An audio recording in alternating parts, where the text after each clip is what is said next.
Hello and welcome to video lesson topic 8.2 part 2.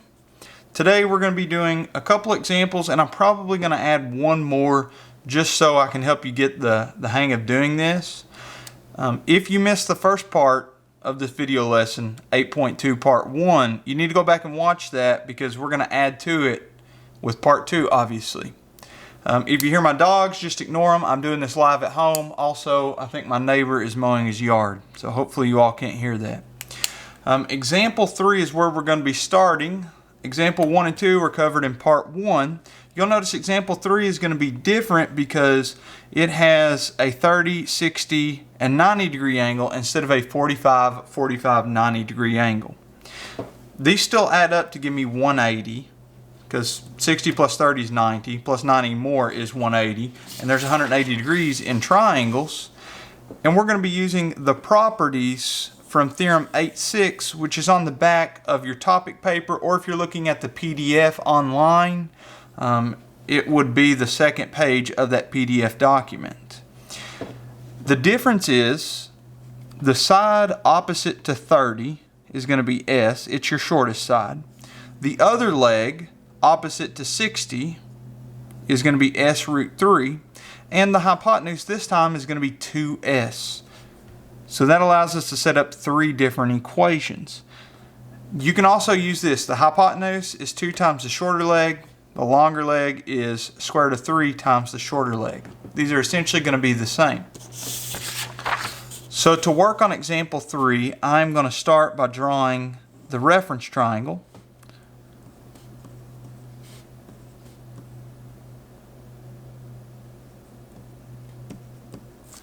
And once you have that, you can put these values on the sides of the triangle we're working with in example 3. So this side is S, it's the shortest side between 60 and 90. This side is S root 3, it is the longer leg between 90 and 30.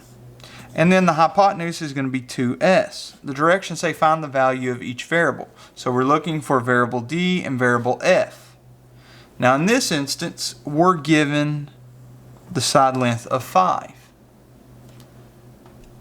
And since we have that, that's going to be the equation that we set up. S root 3 is equal to 5.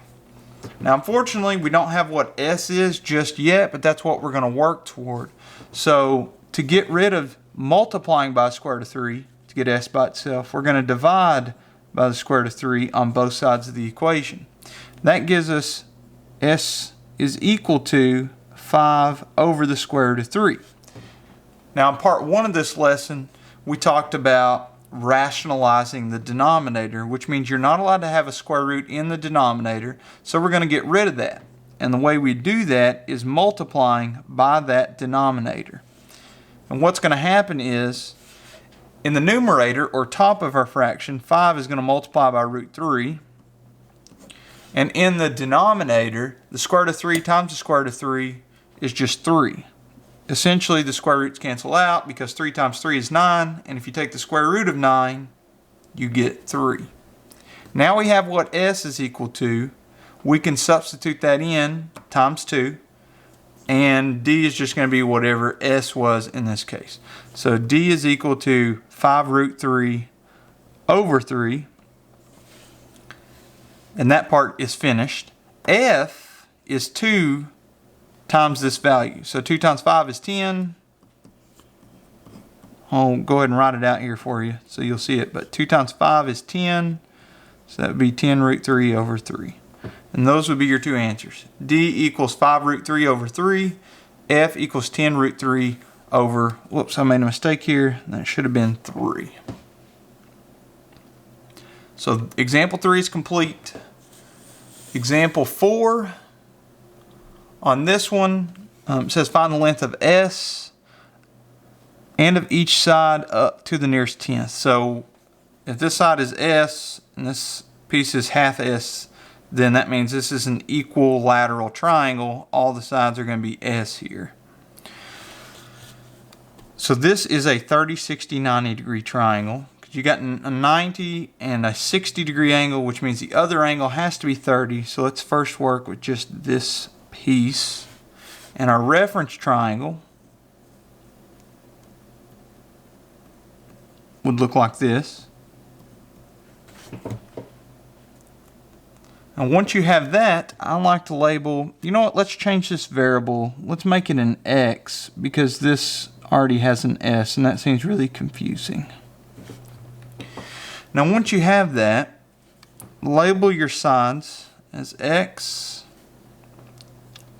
x root 3, and 2x. And then the side that's given, in this case 1, is going to be equal to x root 3.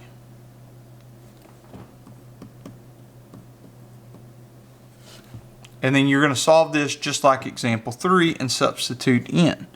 So divide on both sides by the square root of 3.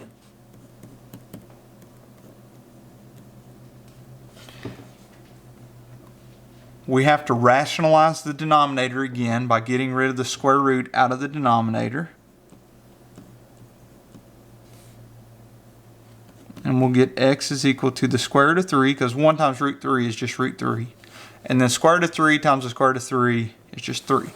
Now a lot of people try to divide the 3 in the denominator into the square root of 3 in the numerator. You can't do that. The square root is kind of holding this 3 captive, so this does not simplify. This is x's value. If you wanted to, you could keep that 1 in front of the square root of 3, but honestly that doesn't really matter. Now this x value, you're going to substitute it in for your side lengths. So if this side is 2 times x, that would be 2 times 1 square root of 3 over 3. And then 2 times 1 is just going to be 2. So 2 times 1 is 2, square root of 3 over 3. And then this is half of s. Well, if you substitute this in, this side is 1 square root of 3 over 3.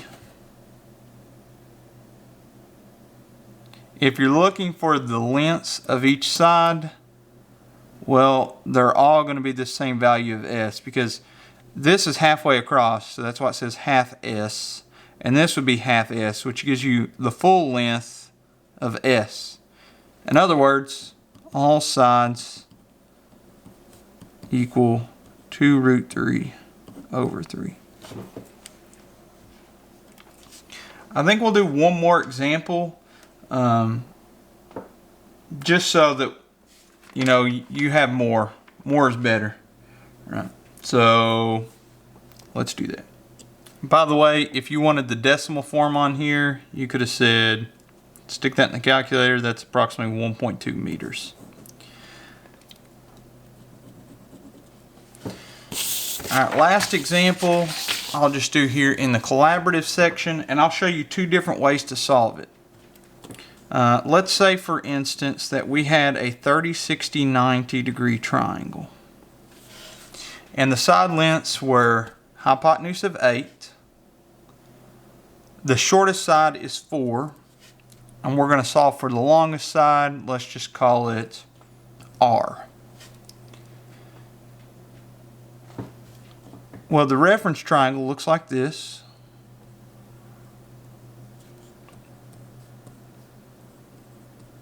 So if you labeled the side lengths with those values, s, 2s, s root 3, way number 1 to solve it is you could pick 8 equal to 2s.